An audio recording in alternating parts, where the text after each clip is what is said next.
વડોદરા શહેરના તાંદલજા વિસ્તારમાં પત્નીની હત્યા કરનાર હત્યારા પતિ જાવેદ મંસૂરીને પોલીસે ઝડપી પાડ્યો છે।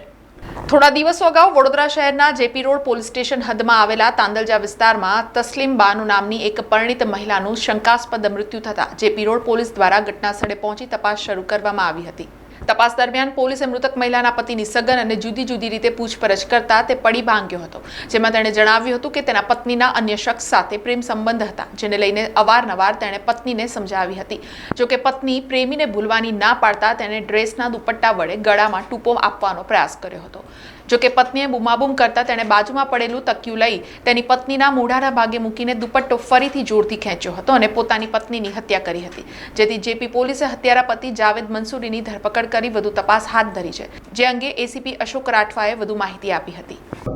પૂછપરછ દરમિયાન જે આરોપી છે એનો પૂછપરછ દરમિયાન જાણવા મળેલ હતું કે આ જે આરોપી છે એના લગ્ન છે આજથી 17 વર્ષ પહેલા મરણ જનાર સાથે થયેલા હતા અને નવાપુરાના રહેવાસી હતા અને આ જે પતિ છે સતત શંકાશીલ હતો કે ભાઈ આ મારા વાઇફ છે એમનું કોઈ જગ્યાએ કંઈક ચાલી રહ્યું છે એવી શંકાને કારણે કે આડા સંબંધ હોવાની શંકાને એને સતત શંકા રહેતી હતી અને કાલે તે દિવસે પણ એને લઈને એની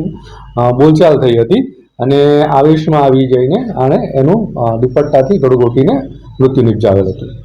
આરોપીએ જે તે વખતે છે એના જે બંને દીકરાઓ છે એ બહાર રમતા હતા। એક મોટો દીકરો છે 14 વર્ષનો છે, બહાર રમતો હતો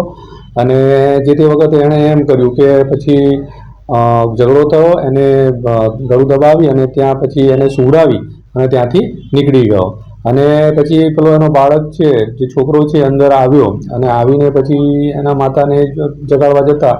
એ મૃત હતા। પછી એના પિતા ત્યાં આવ્યા તો એને અલગ અલગ હોસ્પિટલમાં લઈને ગયા, જોકે ખરેખર મૃત્યુ જ પામેલા હતા, પણ અલગ અલગ હોસ્પિટલમાં લઈને ફર્યો જેથી કરીને કોઈને શંકા ના જાય। સમાચારોના સતત અપડેટ માટે TNN ન્યૂઝને YouTube પર સબસ્ક્રાઇબ કરી બેલ આઇકોન પ્રેસ કરો અને અમારી સાથે જોડાયેલા રહો Facebook, Instagram અને Twitter ઉપર।